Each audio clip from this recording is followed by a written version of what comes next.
우리가 벌써 이 원래 프롬을 매월 이렇게 한 달에 한 번씩 한 게 벌써 한 3, 4년 됐을 거예요. 그래서 이제 그 해마다 이렇게 우리가 같이 공부하고 고민을 좀 해야 될 주제들과 관련해서 이제 어, 토론하고 공부하는 시간인데 작년에는 더 좋은 공론장 만들기라고 하는 주제를 가지고 이제 에, 한 8차례 공부를 했고 올해는 공론장과 권력 감수성이라고 하는 주제를 가지고 어, 한 달에 한 번씩 12월까지 공부를 하게 됐습니다. 그래서 내용을 잠깐 보시면은 총론이 있고 그 다음에 다음 달하고 그 다음 달 5월 달하고 6월 달은 실제 사례를 가지고 공부를 좀 같이 하게 될 거예요. 그래서 제가 한두 번 말씀드린 적은 있는데 인천의 영성마을이라는 곳에서 굉장히 자율적으로 마을을 운영하는 데가 있어요. 그래서 거기 이사장님 모시고 말씀을 좀 듣도록 하고 그 다음에 그 사회적 협동조합 관련해서 광진구가 굉장히 활동력이 굉장히 강한데 여기서 이제 에, 이렇게 또 그 활동을 또 오랫동안 하신 이은주 박사님 또 서울시에서도 또 오랫동안 활동을 하셨던 분인데 요분이 이제 최근에 논문을 하나 썼어요. 그 시민운동 관련해서 시민운동에서 어떻게 협력이 가능한가 뭐 그런 내용이 핵심적인 내용이 있었는데 그 내용 중심으로 좀 말씀을 해주실 거고요. 그 다음에 아까 한희창 선생님 학교 현장에서 학교 이렇게 한희창 선생님은 학교에도 계시고 또 이렇게 실천교육 교사 모임의 기획 구성 실장으로도 계시면서 현장과 현장 그 학교 현장과 사회를 동시에 고민을 해오신 분이셔서 굉장히 이렇게 어, 울림 있는 말씀을 좀 하실 거라고 기대가 됩니다. 그리고는 이제 7월 달에는 돌봄 공동체와 돌봄이라는 주제로 정성훈 어, 박사님이 말씀을 좀 해주실 거고요. 작년에 학예 워크숍 때도 오셔서 말씀하셨고요. 그 다음에 이제 주민 주권 이론 관련해서 서유런 주사, 서유런 선생님의 말씀을 좀 같이 듣는 시간을 가질 거고요. 그 다음에는 어, 김세롬이라고 인제대학교 교수이신데 건강과 에, 주민의 건강과 보건에 관한 공부를 하셨는데 굉장히 이렇게 참여적인 관점에서 주민 건강 문제를 공부도 하시고 또 이렇게 사례 연구도 하셨던 분이세요. 그래서 그분 말씀을 좀 듣도록 하고 그리고는 이제 10월에는 어, 정치 철학자신데 진태원 교수님께서 이게 우리가 국가라고 하는 거, 국민이라고 하는 것이 어떤 의미인지를 좀 같이 고민해보는 조금 철학적인 차원에서 고민해보는 시간을 좀 갖도록 그렇게 하겠습니다. 그리고 이제 12월에 같이 워크숍을 좀 같이 하면서 내용을 좀 정리하는 시간을 좀 갖도록 하겠습니다. 오늘은 이제 우리 여기 공론 포럼에 참여하는 분들도 이렇게 어, 고민을 이제 최근에서 시작하신 분도 계시고 그런가 하면은 여러 해 동안 하신 분들도 계셔서 조금 일반적인 내용하고 조금 심화된 내용을 같이 이렇게 섞어서 좀 말씀을 좀 드리려고 합니다. 말씀드릴 내용은 주민주권 강화를 위한 공론장의 의미와 실천 과제 좀 길죠? 네, 그래서 말씀을 좀 드리겠는데 세 덩어리로 나누어서 말씀드리겠습니다. 첫 번째는 주민주권과 공론장의 의미에 대해서 말씀을 드리겠습니다. 주민주권이 뭐고 공론장이 뭔지. 그 다음에 두 번째는 주민주권과 공론장이라는 차원에서 봤을 때 우리가 지금 있는 현실은 어떤 현실이냐, 어떠냐라고 하는 거. 세 번째는 이 공론장을 훨씬 더 좋게 잘 만들기 위해서는 국가도 바뀌고 뭐 행정도 바뀌어야 될 측면도 있지만 우리 스스로 사고의 전환이 필요한 부분과 필요한 부분은 무엇이고 또 활동 방향을 어떻게 잡아야 될지에 대한 조금 실천적인 질문을 하도록 하겠습니다. 첫 번째는 주민주권의 개념을 재정립할 필요가 있다는 겁니다.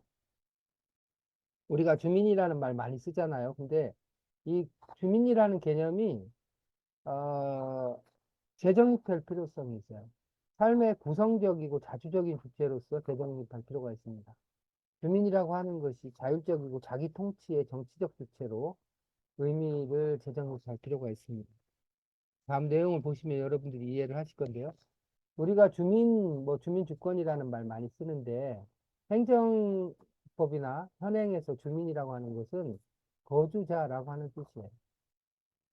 주민등록, 주민등록을 갖고 있는 사람이라고 하는 뜻이기도 하고요.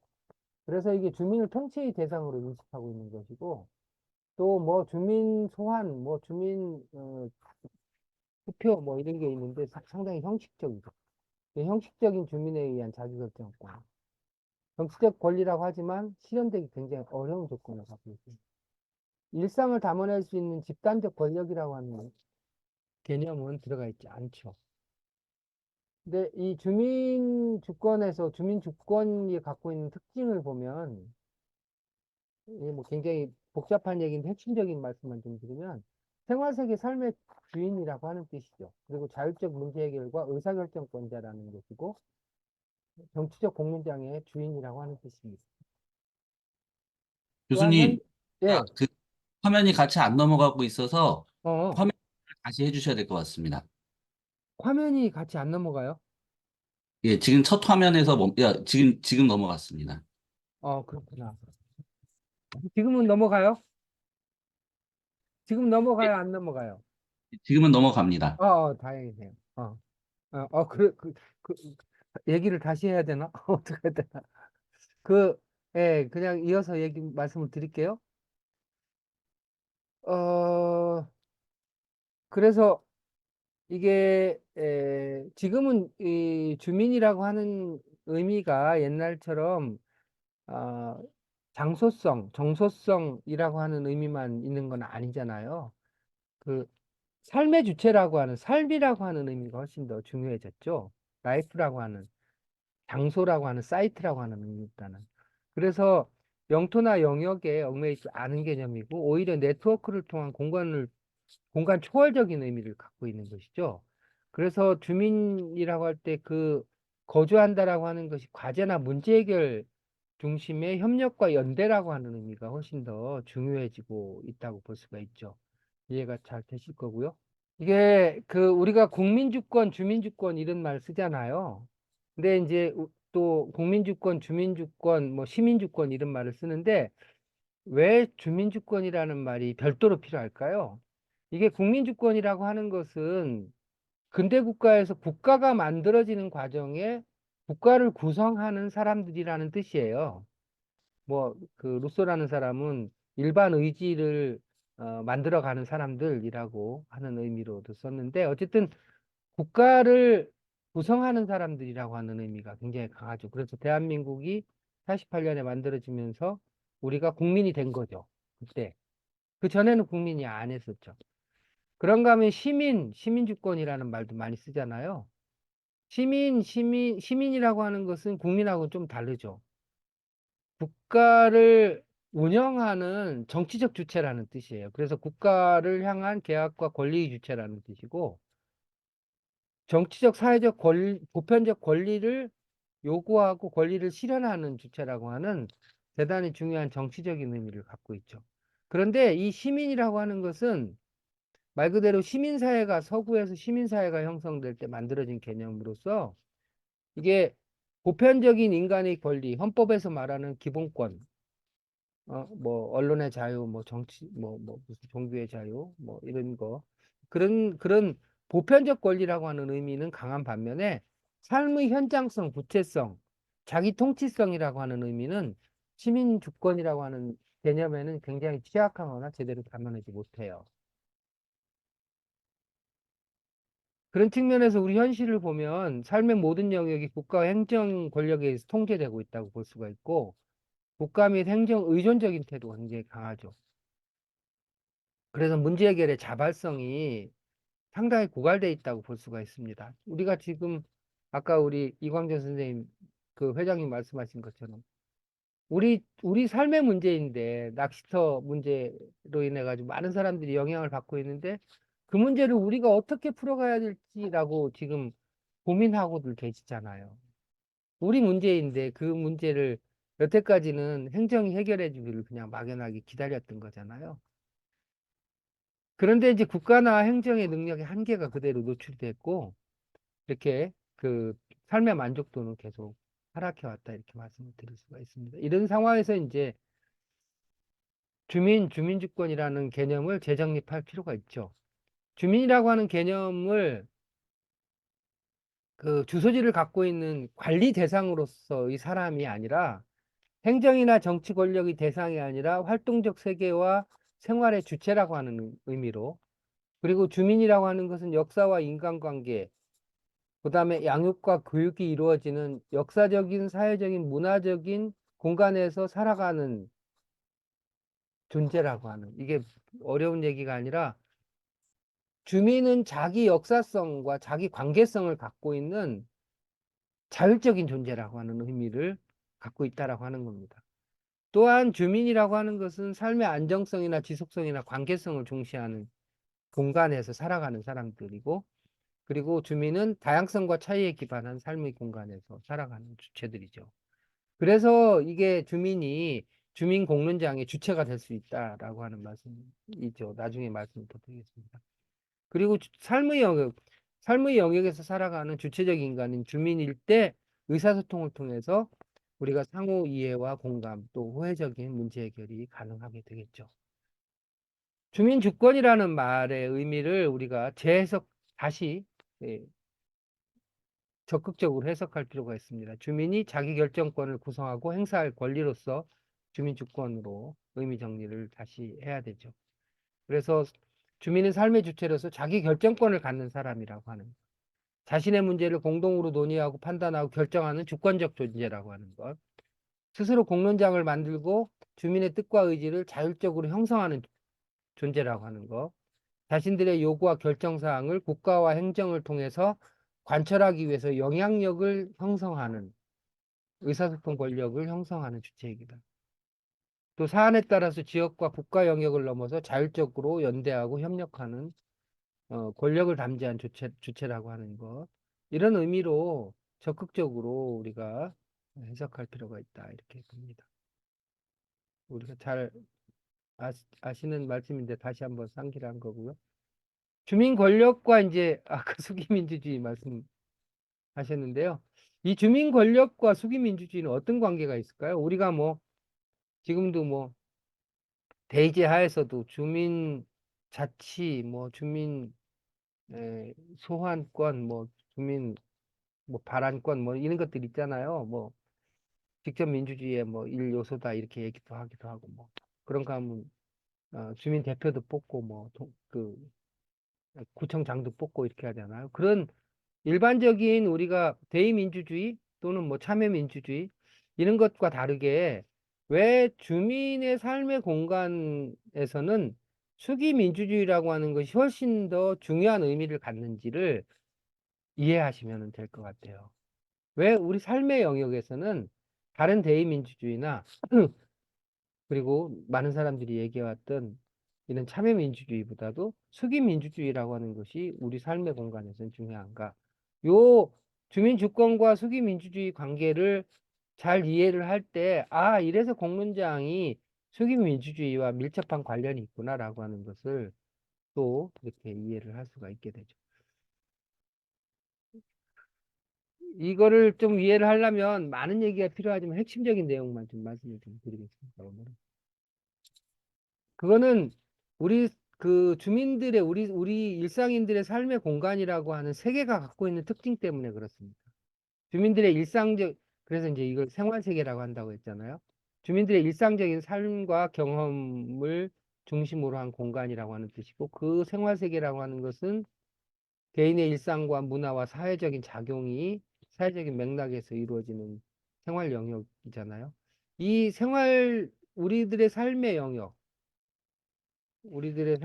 제가 서울시 은평구 불광동이라는 곳에서 살고 있는데, 이 삶의 영역, 구체적인 시간과 공간이 존재하면서 내가 그 속에서 사람들하고 관계를 맺어가는 실제적인 현시하는 공간이라는 그 생활 세계가 갖고 있는 특징은, 국가나 이런 시장이나 이런 것이 갖고 있는 특성하고 굉장히 실제로는 많은 특성을 갖고 있어요.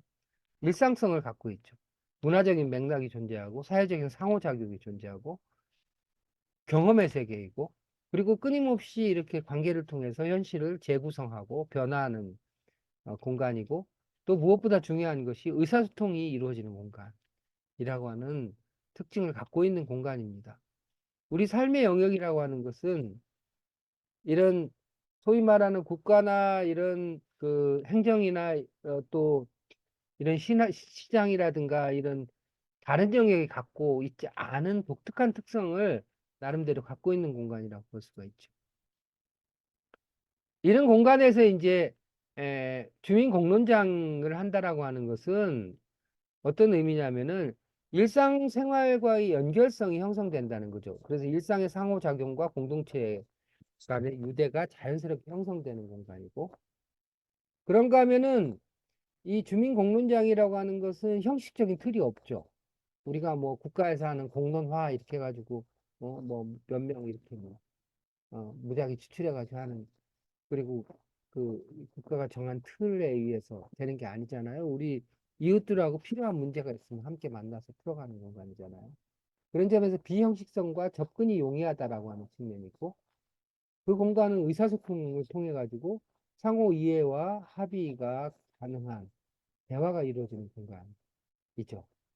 이제 그런 점에서 우리 삶의 영역, 일상의 영역에서 주민공론장이 굉장히 자연스럽게 만들어질 수 있는 그런 속성들을 갖고 있는 거죠.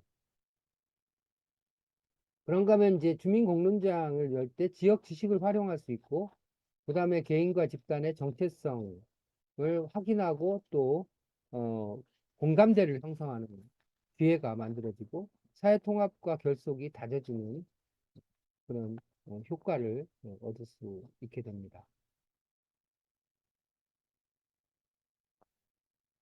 그런데 이제 이런 주민공론장이 수기민주주의하고 어떤 관련이 있을까요?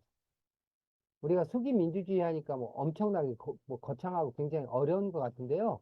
수기민주주의를 아주 간단하게 설명을 하면, 대의민주주의는 우리가 며칠 전에 총선했듯이 사람 뽑는 거잖아요. 그죠?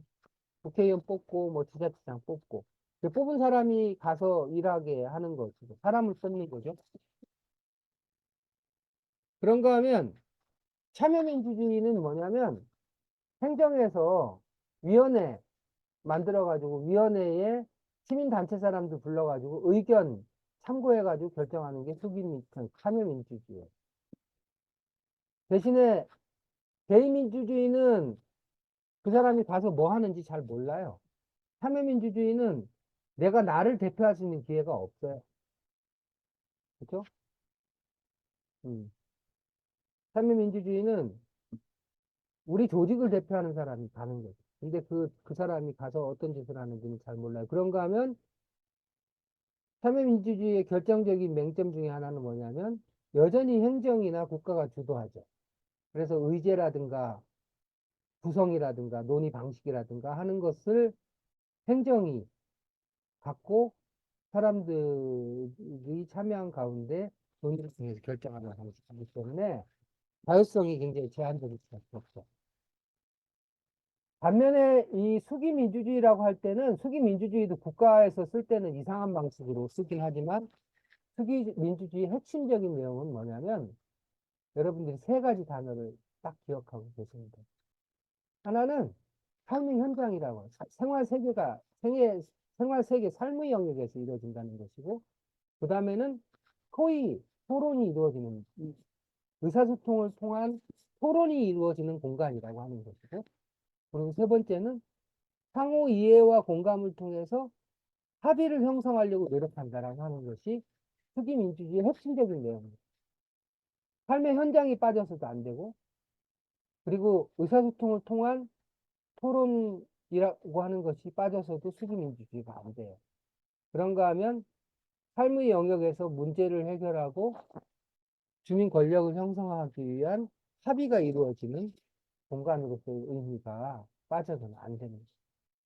이런 속성들을 갖고 있기 때문에 주민공론장이라고 하는 것이 하나의 모임의 틀, 모임의 형식, 양태라면은 후기민주주의라고 하는 것은 그 모임의 양태, 그 모임 속에서 토론이 이루어지고 그리고 뜻과 의지가 형성이 되면서 거기서 만들어진 내용이 국가를 통해서 제도화될 수 있도록 압력을 가하는 이 일체의 방식을 우리가 학술적으로 후기민주주의다 이렇게 이름을 붙이는 거예요. 그러니까 공론장이 없는 수기민주주의는 존재할 수 없는 거죠. 수기민주주의가 주민공론장만을 얘기하는 것은 아니지만 주민공론장이 없는 수기민주주의라고 하는 것은 사실상 이루어질 수 없는 겁니다.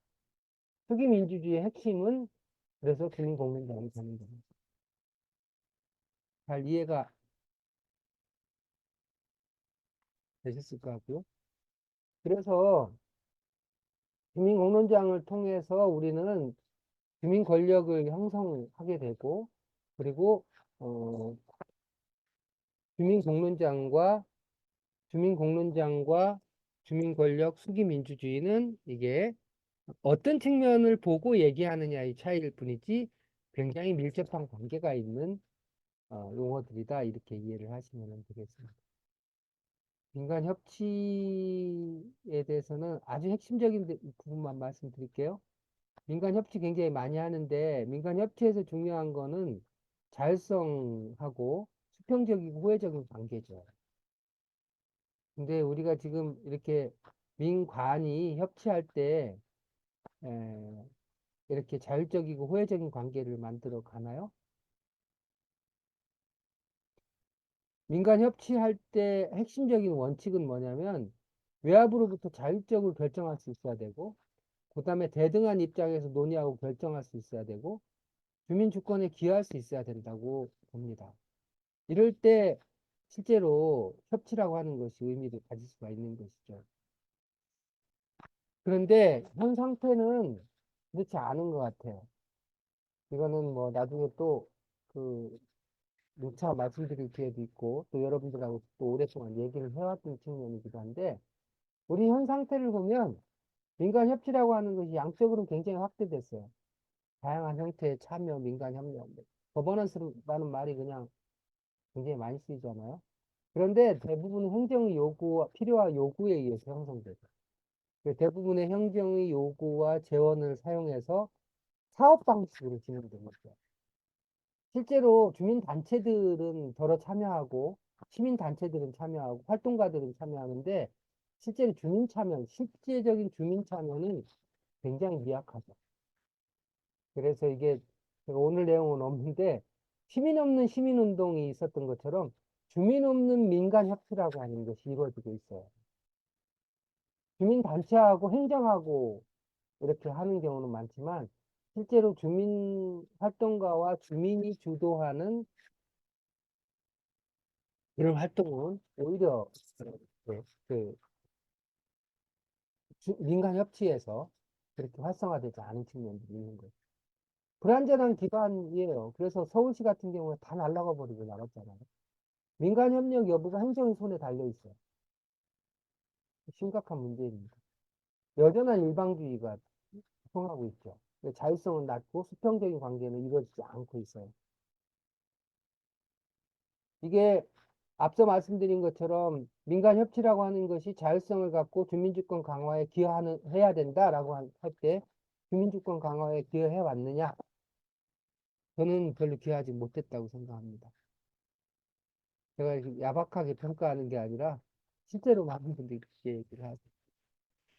주민주권 강화를 위한 많은 노력이 필요해요. 그래서 그러자면은 이제 주민 권력에 대한 민감성이 굉장히 중요하죠.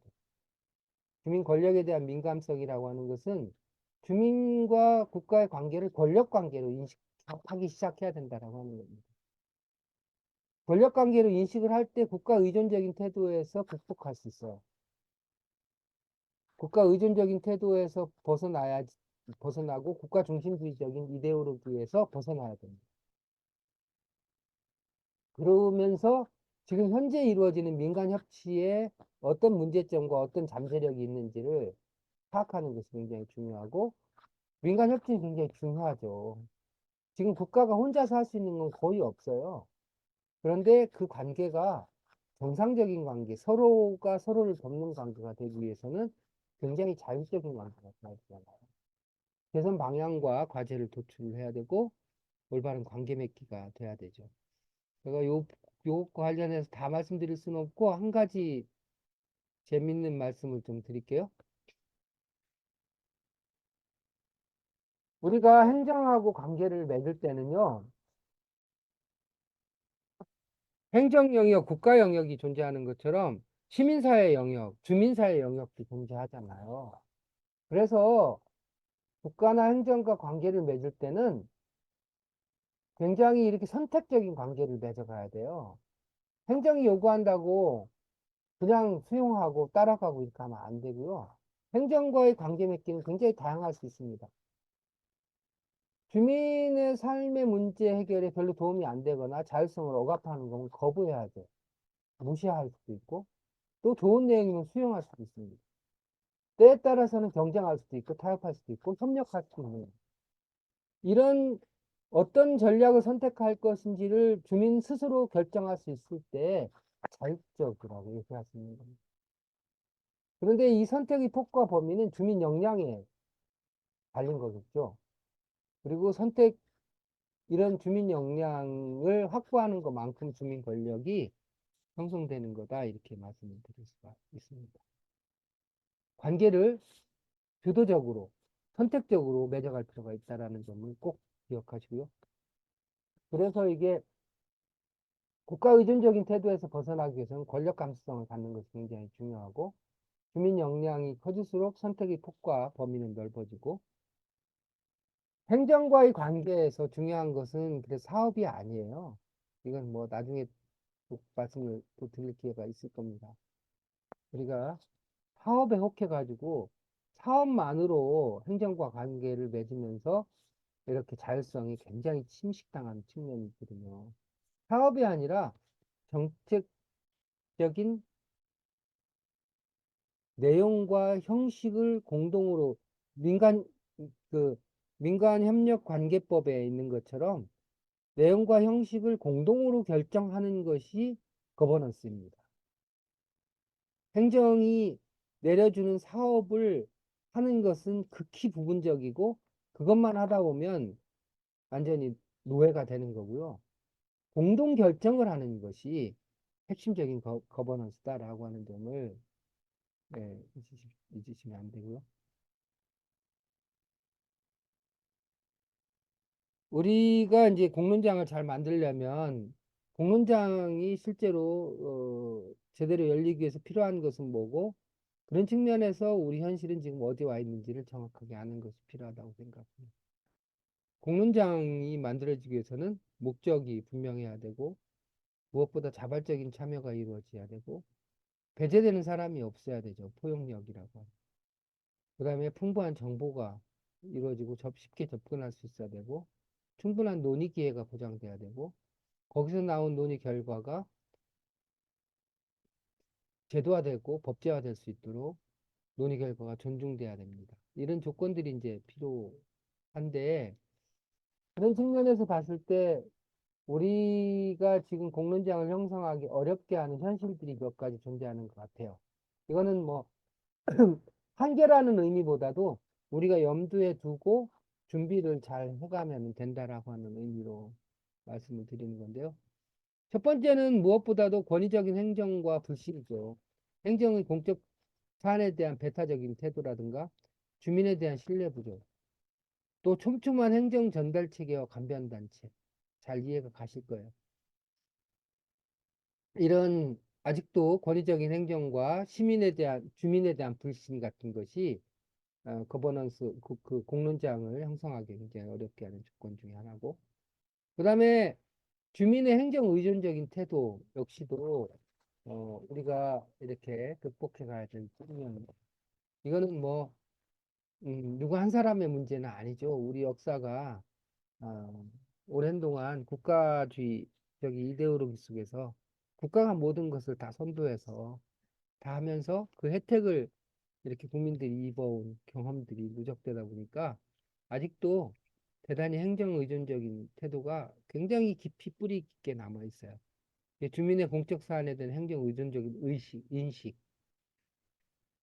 그래서 행정이 도와주지 않으면 뭐 아무것도 못할 것 같아요. 그다음에 공적 문제 해결에 대한 무관심. 그러니까 점점 더 이렇게 이전에는 마을이라든가 공동체라든가라고 하는 것이 나름대로 그 커버하는 부분이 있었는데 지금은 이렇게 도해지에서 이렇게 익명사회 속에 살아가면서 행정에 의한 개인적인 관리는 훨씬 더 강화되는 측면이 있는 것이죠. 그러면서 이제 스스로 이렇게 공론장을 형성해내지 못하는 그런 측면들이 있습니다. 그런가 하면 이제 경험 부족과 약한 자신감 같은 거. 토론을 통한 문제 해결에 대한 의미가 뭔지를 잘 몰라요, 많은 분들. 또 토론이 잘 될 거라고 하는 믿음이 없어요. 토론하면 싸우고 관계만 나빠질 것이라고 하는 두려움 같은 게 많죠. 또 공론장을 통해서 논의가 된다 하더라도 그 의견이 결국은 행정에 의해서 수용되지 않을 거라고 하는 막연한 불안감 같은 행정에 대한 일종의 뭐 이렇게 거리감 같은 것이 존재하는 거죠. 이런 것들이 다 공론장을 어렵게 하는 요인들이라고 볼 수 있습니다.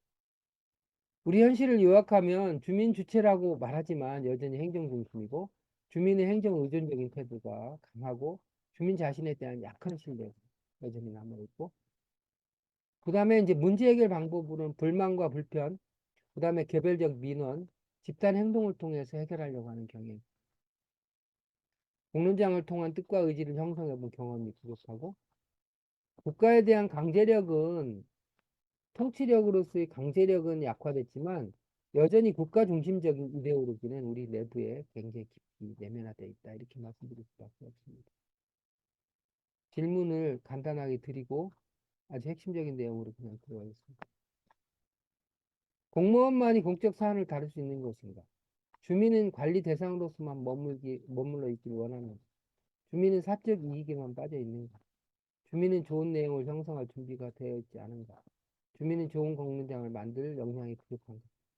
근데 제가 이렇게 이제 지역에서 공론장을 우리 여기 멤버들 중에 같이 공론장 했던 분들 여러분 계시잖아요. 공론장을 경험하면 충분한 잠재력을 갖고 있다는 걸 우리가 현장에서 확인하잖아요. 뛰어난 학습 능력과 판단 능력을 갖고 있습니다. 공익과 사익에 대한 균형 감각과 타인에 대한 배려와 공동체에 대한 높은 관심사가 우리 내면에 있는 거죠. 또 서로 관계를 통해서 확인할 수 있는 것이죠.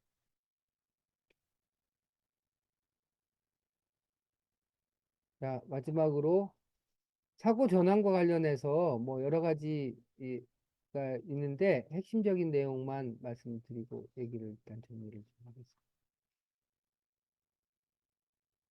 우리가 좋은 공론장을 만들려면 행정과 주민 간의 관계를 말 그대로 상호 주관적인 관계로 변화시켜 가야 함과 동시에 우리 스스로 오랜 권위주의 체제 또는 오랜 국가주의 체제 속에서 내면화되어 있는 그리고 현실에 부합하지 않는 내용들을 개선해 가야 돼요. 그 개선해야 될 저는 핵심적인 음, 사고의 전환이 필요한 핵심적인 거를 저는 한 5가지 정도로 생각이 되더라고요. 하나는 엘리트주의적인 사고예요. 잘난 놈이 하는 게 낫다라고 하는 것에 대한 사고가 아직도 많죠. 국가 의존적인 태도와 관행, 여태까지 많이 말씀드렸고요. 권위주의적인 사고와 태도. 여기서 말하는 권위주의는 뭐냐면, 실제로 삶의 영역에서도 이렇게 내부에, 예를 들면 어떤 동네나 마을이나 해서 공론장을 만들려고 할 때, 거기 꼰대들이 있어요. 그리고 이렇게 큰 소리 치고 손잡는 사람들이 있어요. 빅보이스들이 있어요. 그리고 대부분 마을에서 이렇게 오랜 동안 이렇게 그 전통적인 사회일수록 마을의 수직적인 유계가 너무 강해요. 그래서 공론장은 기본적으로 자유롭고 평등한 사람들 간의 모임이라고 했잖아요. 그런 점에서 이제 권위주의에 대한 강한 민감성을 가질 필요가 있어요. 연고주의, 더 말씀드리지 않았다고요. 집단주의적인 사고, 이런 것에서 좀 우리가 벗어나야 됩니다. 그리고 물론 쉽지 않죠. 그런데 실천을 해야만 벗어날 수 있습니다. 이런 문제점들은 그냥 가만히 머릿속으로 있으면 안 보여요. 근데 공론장을 해보면 이 모든 문제가 부정물 드러나듯이 쭉 드러납니다.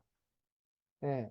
드러나야지, 그게 공론장 형성의 문제가 되는구나라고 하는 걸 느끼면서 어떻게 같이 극복해 가지라고 하는 본격적인 고민을 실제로 시작할 수 있게 되는 거예요.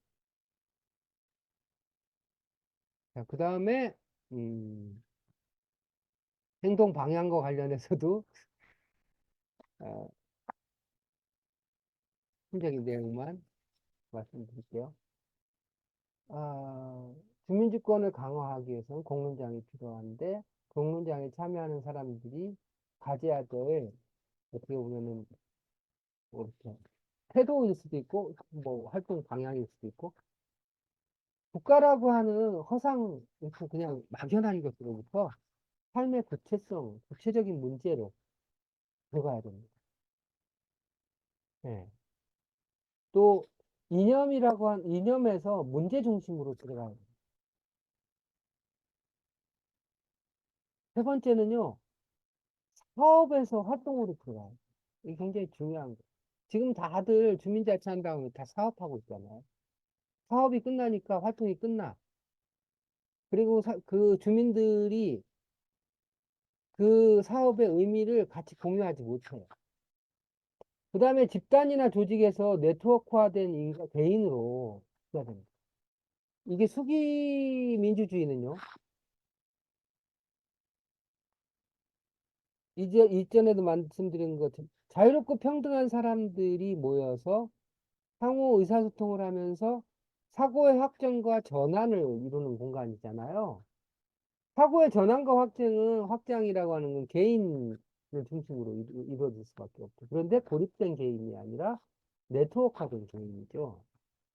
이 집단을 자꾸 만들려고 하면 안 돼요. 고정된 집단을 만들고, 그리고 그 집단을 관리하는 쪽에, 예, 관심을 갖다 보면 그 조직은 어쩔 수 없이 권위주의화되고, 예, 위계화될 수밖에 없게 되죠. 그리고 돈에서 즐거움과 의미를, 이거는 제가 고민하다가 만든 말인데 적당한 말이 없어요. 공론장 만들자고 하면 돈이 어딨어? 돈이 있어야 되는 거 아니야? 그렇지 않아요. 사람들이 의미를 느끼면, 재밌으면 서로 시간을 낼 수 있습니다. 돈 없이 할 수 있는 게 공론장이에요. 누가 지원해주고 누가 예산 따야만 공론장 만드는 게 아니에요. 어떤 사람들이 이거 가지고 막 사업화해가지고 돈 벌려고 하는 사람도 있는데, 그건 뭐 그 사람들의 일이고, 우리 삶의 영역에서 만드는 공론장은 우리 옛날 마을에서 마을 회의하면서 그렇게 서로 의기투합했던 것처럼 즐거움과 의미를 느끼는 공간이 돼야 되죠. 그리고 마지막으로는 요구와 저항에서 권력 형성으로 가야 됩니다. 이제 우리 사회가 권위주의 사회, 민주화 초기에는 요구하고 또 저항하고 하는 것이 불가피했죠. 지금도 여전히 그런 부분이 있죠. 그렇지만 본질적인 것은 결국은 국가 권력과 시민 권력, 주민 권력이 상호 견제하고 통제할 수 있는 주민 권력이 형성돼야만 올바른 관계가 이루어지고 주민도 행복해지고 국가도 번영하는 이런 바람직한 관계로 갈 수가 있는 것이잖아요. 그런 측면에서 요구와 저항이라고 하는 틀에서 틀을 넘어서서 공론장을 통한 권력 형성으로 가야 된다라고 하는 말씀을 드렸습니다. 이게 뭐